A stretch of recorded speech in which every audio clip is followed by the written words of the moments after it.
On a mis très longtemps à identifier le FXTAS. Qu'est-ce que le FXTAS? Alors le FXTAS, donc l'acronyme FXTAS en fait décrit les symptômes de ce syndrome. F pour fragile, X pour fragile X, T pour trémor, A pour ataxia syndrome. Et donc c'est un syndrome qui est lié à une mutation au niveau du gène FMR1, qui est le gène responsable du syndrome de l'X fragile, qui est plus connu au niveau du chromosome X. Et en fonction de la mutation, on va avoir des symptômes différents, donc une déficience intellectuelle quand on a une mutation complète, et ce syndrome FXTAS chez les hommes quand on a une prémutation. Quels sont les symptômes exactement du FXTAS? Les symptômes, il y en a deux qui sont dans l'acronyme, hein, T pour trémor et A pour ataxie. Donc les deux symptômes prévalent, on va dire, c'est le tremblement qui peut être de différents types, un tremblement de repos comme on voit dans la maladie de Parkinson, ou un tremblement plus d'attitude et d'action, donc qui va se manifester quand vous prenez un café ou quand vous portez quelque chose. L'ataxie, c'est un terme qui définit en fait des problèmes d'équilibre, donc c'est des patients qui vont développer des troubles de l'équilibre, de la marche, avec l'évolution progressive, éventuellement l'apparition de chutes. Il y a d'autres symptômes, il peut y avoir ce qu'on appelle un syndrome extra-pyramidal, c'est-à-dire un syndrome parkinsonien, c'est-à-dire des symptômes qu'on voit dans la maladie de Parkinson. Et souvent, hein, ces patients avaient été étiquetés en fait avant qu'on connaisse ce syndrome, donc avant 2001, avaient été étiquetés maladie de Parkinson atypique, parce qu'ils présentaient la triade qu'on voit dans la maladie de Parkinson, qui est le tremblement de repos, la kinésie, donc des patients un peu figés, et puis l'hypertonie, avec une marche à petits pas, tout ce qu'on voit dans la maladie de Parkinson. Il y a des troubles cognitifs dans ce syndrome, qui sont des troubles, ce qu'on appelle un syndrome sous-cortico-frontal, avec des difficultés de concentration, d'organisation, de planification, des troubles de la mémoire des faits récents. Alors des troubles de mémoire pas comme dans la maladie d'Alzheimer, où le patient ne peut plus enregistrer les informations parce que les cellules qui permettent d'enregistrer l'information ne sont plus là. Là, l'information est bien enregistrée, mais le patient va avoir beaucoup de mal à récupérer les informations. Et donc ça, c'est quelque chose qu'on va pouvoir rééduquer avec de l'orthophonie pour aider le patient à récupérer ces informations, à s'organiser, à planifier.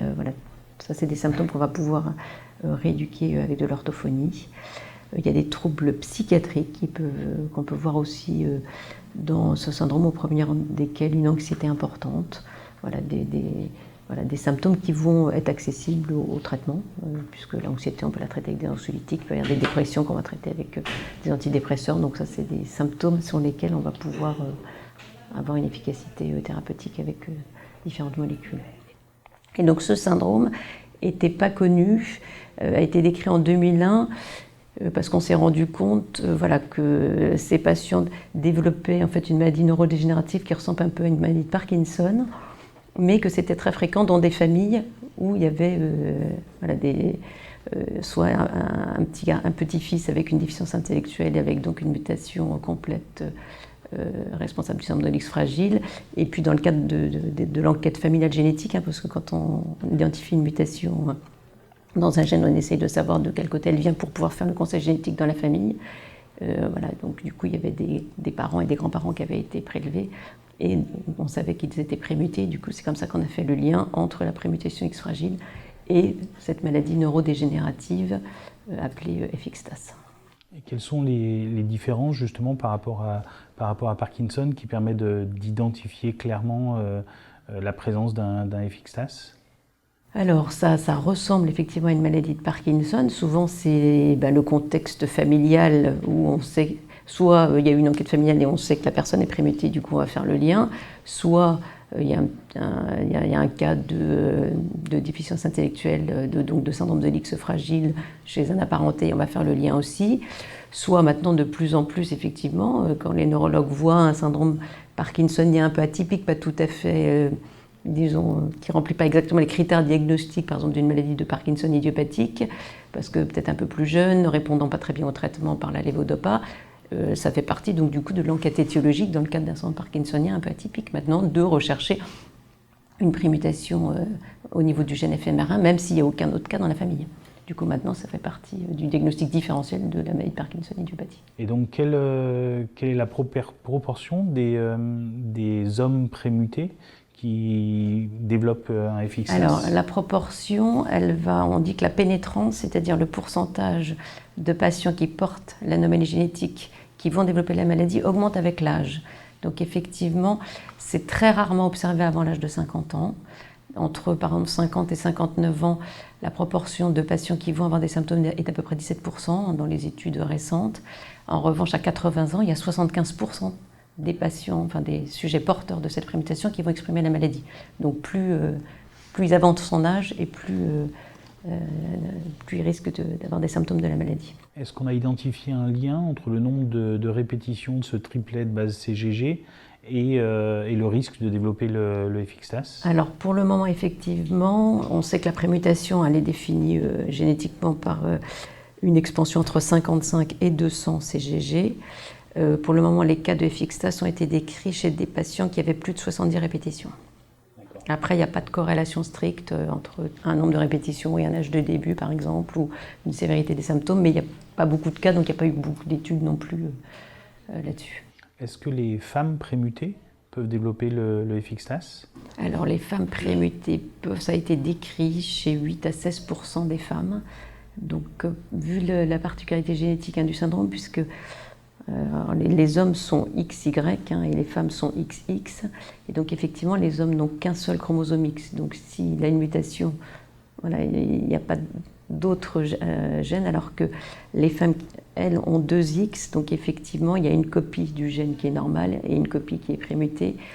Et donc effectivement, schématiquement, disons que l'autre chromosome va compenser, et donc les maladies liées à l'X sont généralement moins parlantes ou pas parlantes chez les femmes, mais il y a un biais d'inactivation de l'X qui fait que chez les femmes inactive un des 2 X, et donc en fonction du biais d'inactivation en particulier, voilà, certaines femmes vont pouvoir quand même exprimer le syndrome, mais dans une proportion vraiment beaucoup plus faible, mais ça a été décrit. C'est un symptôme neurodégénératif. Quelle est l'évolution exactement Alors c'est effectivement une maladie neurodégénérative et donc qui va s'aggraver, alors pas de façon très brutale ni aiguë, mais qui va s'aggraver de façon lentement progressive, donc avec des symptômes qui vont s'aggraver petit à petit sur plusieurs années. Et donc pour les hommes prémutés, il faut aller consulter à quel moment, à quel âge, Alors, dès l'apparition des symptômes, il faut consulter déjà pour pouvoir poser le diagnostic et consulter donc les médecins qui prennent en charge ce type de syndrome sont des neurologues spécialisés dans les maladies neurodégénératives, dans la prise en charge des mouvements anormaux. Est-ce qu'il existe des centres de référence au niveau national ou régional pour le FXTAS? Oui, alors il y a des centres de référence neurogénétiques, donc avec des neurologues qui vont être spécialisés dans les maladies neurodégénératives génétiques ou non génétiques, et des spécialistes du mouvement anormal.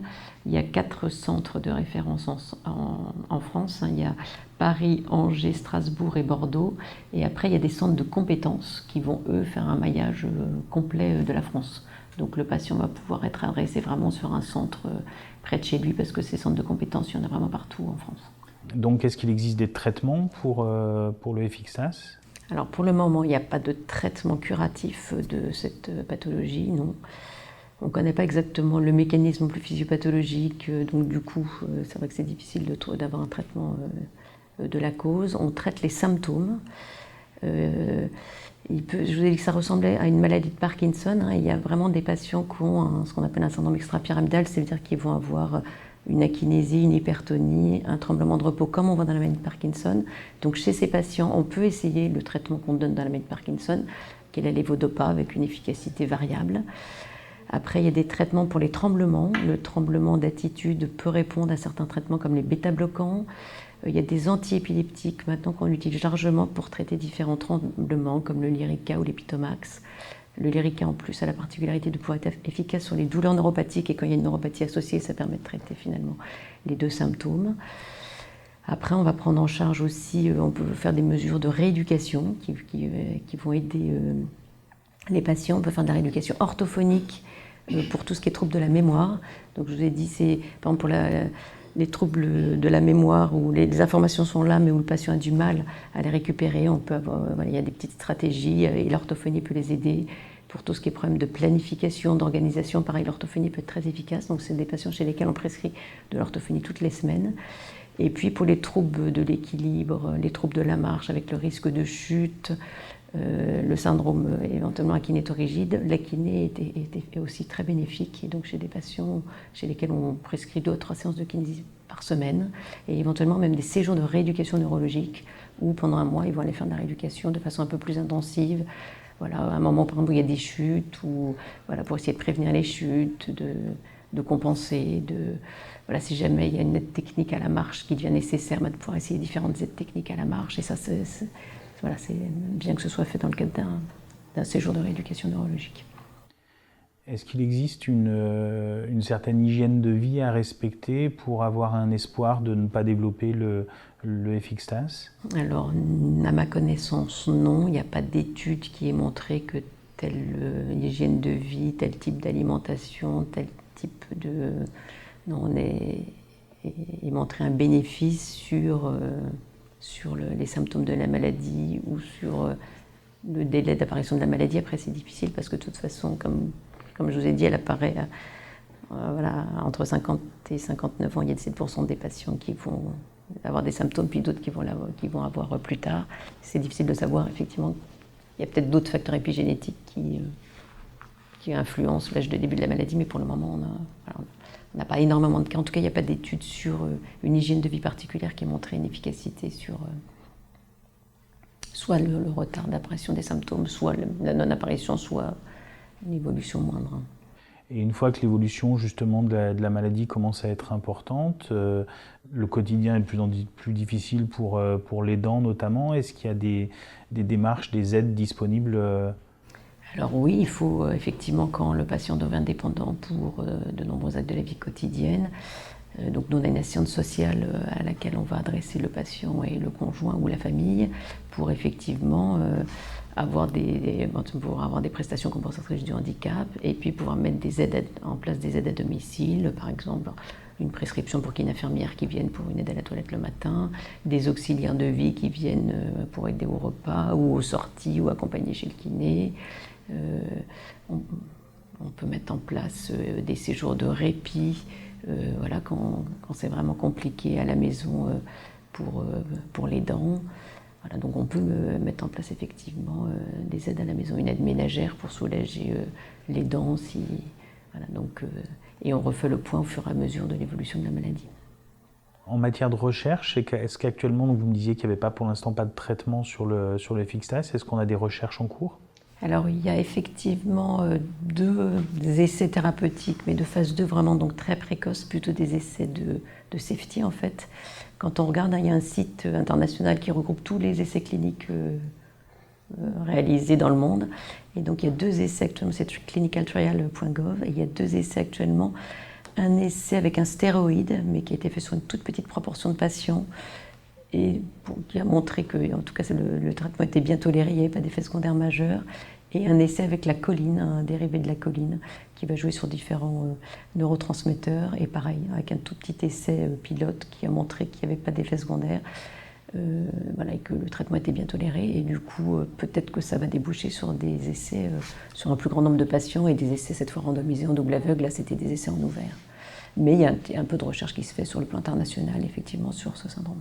Est-ce qu'on identifie clairement, donc c'est lié au manque de la protéine normalement générée par le gène FMR1 que le FXTAS s'installe? Alors en fait, il y a eu quelques études neuropathologiques, donc chez des patients décédés, où on se demande s'il n'y a pas en fait au contraire une toxicité de cet ARN messager. ça fait partie d'une des hypothèses physiopathologiques de la maladie, et qu'en fait cet ARN messager, puisque donc, si on revient à la génétique, l'ADN va être transcrit en un ARN et puis traduit en protéines. Et du coup, à partir du moment où la séquence sur l'ADN n'est plus la bonne, bah, du coup sur l'ARN messager c'est plus la bonne non plus, et sur la protéine, donc les acides aminés vont plus être les bons non plus, puisque ça va donner soit une protéine anormale qui sera moins fonctionnelle, soit pas de protéine du tout. Et là, donc cet ARN, en fait, on se demande s'il n'est pas toxique et si c'est pas lui qui entraînerait la mort cellulaire entre guillemets. C'est vraiment très, ça fait partie d'une des hypothèses de la maladie. D'accord. Il y aura une toxicité de cet ARN messager anormal. Est-ce que pour les troubles cognitifs, on a de la recherche également de nouveaux traitements, notamment des traitements apparentés à d'autres maladies? Alors pour les troubles cognitifs, il y a effectivement qui peuvent être assez sévères, hein. On a essayé certains médicaments qu'on donne dans la maladie d'Alzheimer, mais avec une efficacité variable et souvent beaucoup d'effets secondaires. Il y a un essai dont effectivement je n'avais pas parlé, il y a un essai international en cours sur plus de 90 patients, enfin qui vise à inclure plus de 90 patients sur un des médicaments qu'on utilise dans la maladie d'Alzheimer, qui est la mémantine. Voilà, un essai randomisé en double aveugle contre placebo pour voir si effectivement ce type de molécule peut améliorer les troubles cognitifs dans le syndrome FXTAS. Et c'est un essai qui se fait sur 1 an, donc sur une période qui va permettre de voir si effectivement voilà, il y a une efficacité ou pas avec des échelles des troubles cognitifs.